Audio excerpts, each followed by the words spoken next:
Button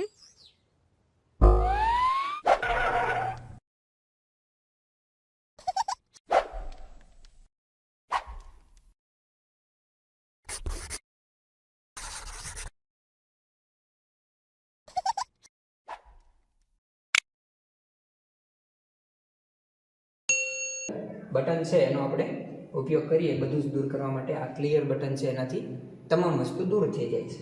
હવે વાત કરીએ શેપ્સ. મિત્રો, શેપ્સ છે એ તમે આમાં શેપ્સની અંદર જશો એટલે તમને અલગ અલગ શેપ્સ છે એ મળે છે. એમાં 2D, 3D અને અહીંયા લખ્યું છે સોલિડ કલર. તો આપણે બધી જ વસ્તુ સમજીએ વન બાય વન. તો પહેલાં આપણે 2D શેપ છે એની અંદર જોઈએ તો આ અહીં જોઈ શકો છો કે આ 2D શેપ્સ છે એ તૈયાર થાય છે. આની મદદથી તમે અલગ અલગ શેપ છે એ 2Dમાં પણ આવી રીતે તૈયાર કરી શકો છો. એના માટે આ લાઈન આપેલી છે અને બાકીના તમામ શેપ છે 3Dના એના માટે 3D શેપ જ આપવામાં આવેલા છે.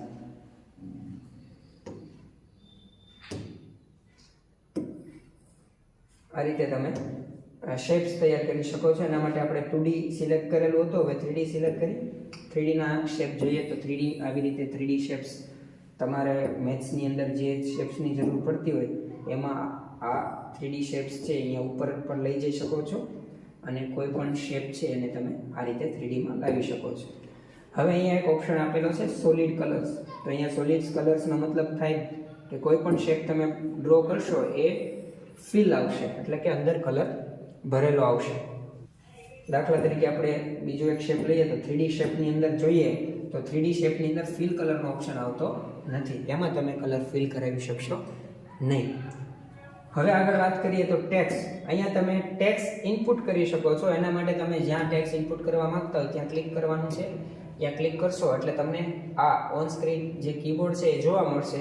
આ કીબોર્ડની અંદર તમે જે ટેક્સ ટાઈપ કરશો એ ટેક્સ તમને અહીંયા ટાઈપ થયેલું જોવા મળશે અને આવી રીતે તમે ટેક્સ પણ ઇનપુટ કરી શકો છો. તો આ છે ટેક્સ. ત્યારબાદ ટૂલ્સની વાત કરીએ. પહેલાં આપણે બોર્ડ ક્લિયર કરી દઈએ અને હવે આ જે ટૂલ્સ છે એ બધા મેથેમેટિકલ ટૂલ્સ છે જે ખૂબ જ મહત્ત્વના છે. આપણે એક પછી એક ટૂલનો ઉપયોગ જોઈએ તો આ છે રૂલર.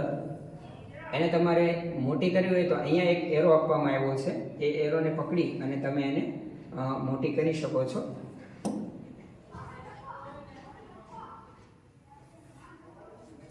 આપણે હવે જો ડ્રો કરવી હોય લાઈન રૂલરની મદદથી તો આપણે કલર સિલેક્ટ કરી લઈએ અને અહીંયાથી આપણે જે લાઈન ડ્રો કરવા માંગીએ છીએ રૂલરની અંદર એ આપણે લાઈન ડ્રો કરી શકીએ છીએ. ફરી એક વખત આપણે ટૂલ્સમાં રૂલર લઈ લઈએ અને આપણે જે લાઈન અહીંયા ડ્રો કરવી છે એ આ લાઈન આપણે જરૂરિયાત મુજબની ડ્રો કરી શકીએ છીએ. ત્યાર પછી બીજું જોઈએ પ્રોટેક્ટર. પ્રોટેક્ટર છે એ મિત્રો અહીંયા તમને એના ખૂણા છે એ બનાવવા માટે ઉપયોગી છે. માનો કે તમારે અહીંયા જે ખૂણો બનાવવો છે, માનો કે 110 અંશનો ખૂણો, તો અહીંયા તમને નીચે એ જોવા મળશે. જે તમે ખૂણો બનાવવા માંગો છો એ અહીંયા 110.3 અહીંયા તમને એ જોવા મળે છે. તો હવે આપણે એને જોઈએ પ્રોટેક્ટરની મદદથી જે ખૂણો આપણે બનાવવો છે. સિલેક્ટ કર્યા પછી તમને અહીંયા એક રાઈટ બટન આપવામાં આવેલું છે. એ રાઈટ બટન પર ક્લિક કરવાથી જ તમે એ પ્રોટેક્ટરની અંદર એક જે પણ અંશનો ખૂણો બનાવવા માંગો છો એ બની જશે અને ત્યાર પછી તમે જોઈ શકો છો કે જ્યાં તમારે ખૂણા બનાવવા છે ત્યાં એને પ્રોટેક્ટરને લઈ જવાનું છે. રાઈટનું બટન દબાવવાથી જ ત્યાં એ રીતનો એ માપનો ખૂણો તમને તૈયાર કરીને આપે છે. તો આ રીતે તમે પ્રોટેક્ટરની મદદથી ખૂણા બનાવી શકો છો. ત્યાર પછીનું ટૂલ જોઈએ તો એ કંપાસ છે કે જે આપણને સર્કલ બનાવવા માટે યુઝ થાય છે અને સર્કલ બનાવવા માટે તમારે એને અહીંયાથી પકડી અને તમારે જોઈએ એ માપનું તમે સર્કલ છે એ બનાવી શકો છો. એના માટે તમને અહીંયા એની લંબાઈ જોવા મળે છે. તો તમે જેટલી લંબાઈ એને લેશો એટલે કે એની ત્રિજ્યા તમારે જેટલી લેવી હોય એટલી અહીંયા તમે લઈ શકો છો. એક વખત ત્રિજ્યા સેટ કર્યા પછી અહીંયા એક ડોટ આપવામાં આવેલું છે.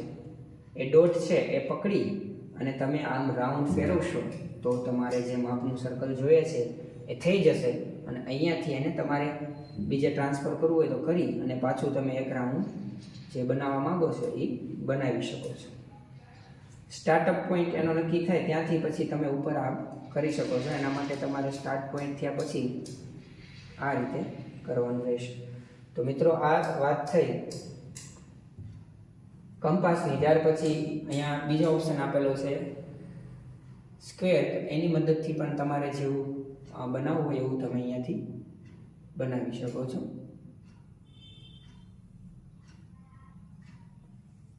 તો ખૂણા બનાવવા માટે પણ એ તમે અલગ અલગ મેથેમેટિકલ ટૂલ્સ છે એનો યુઝ કરી શકો છો. હવે આગળ વાત કરીએ કે અહીંયા એક ફિંગરનો ઓપ્શન આપવામાં આવ્યો છે. મિત્રો ઘણી વખત એવું બનતું હોય છે કે બહેનો અથવા ભાઈઓએ હાથમાં કોઈ વસ્તુ પહેરી હોય અને અહીંયા મલ્ટિપલ ટચ હશે તો જો અહીંયા હું લખીશ તો અહીંયા નીચે પણ એનું ટચ થઈ જાય, કારણ કે અહીંયા સેન્સર આપવામાં આવ્યા છે. સેન્સર છે કોઈ પણ વસ્તુ અહીંયા સેન્સરની અંદર નજીક આવશે એટલે એને આખું એ રાઇટ કરવા લાગશે. તો એ ન કરવા દેવું હોય એના માટે આપણે અહીંયા મલ્ટી ટચને સિંગલ ટચમાં કન્વર્ટ કરી દઈશું. અને એ સિંગલ ટચ હશે તો તમે જે લખશો એ જ થશે. એટલે તમારા હાથ છે એ અડતા હશે બોર્ડને તો પણ એમાં લખાણ થશે ને, એટલે કે મલ્ટિપલ ટચ નહીં કામ કરે. પણ મલ્ટિપલ ટચ ક્યારે કામ કરશે?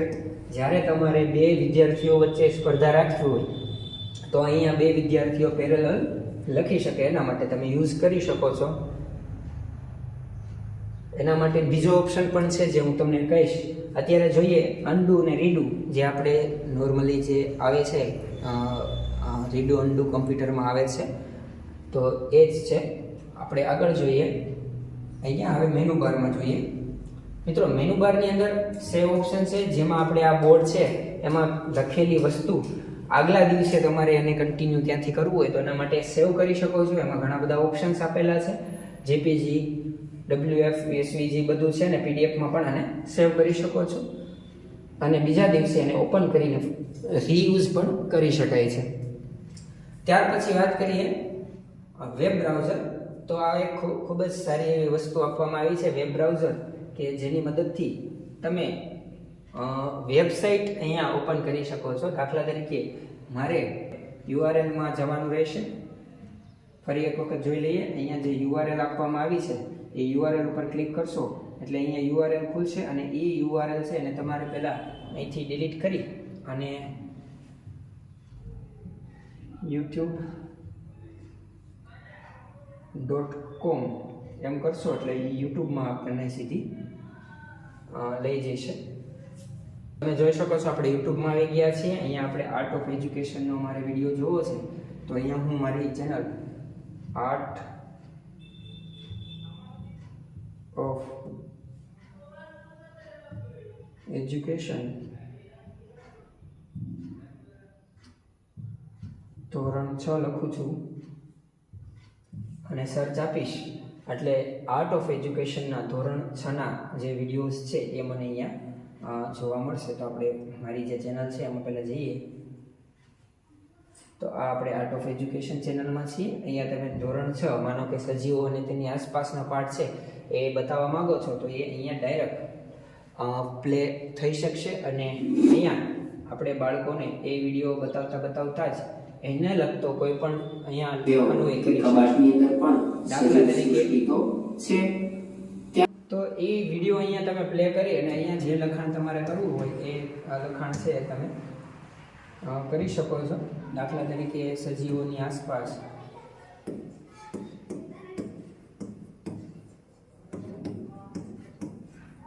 તો એ તમે અહીંયા ડાયરેક્ટ એ વિડીયો પ્લે કરીને બ્રાઉઝરની મદદથી ન માત્ર વિડીયો છે તમે PDF અથવા કોઈ પણ ઓનલાઈન મટીરિયલ છે એ અહીંયા બાળકોની સામે ઓન સ્ક્રીન લાવી શકો છો.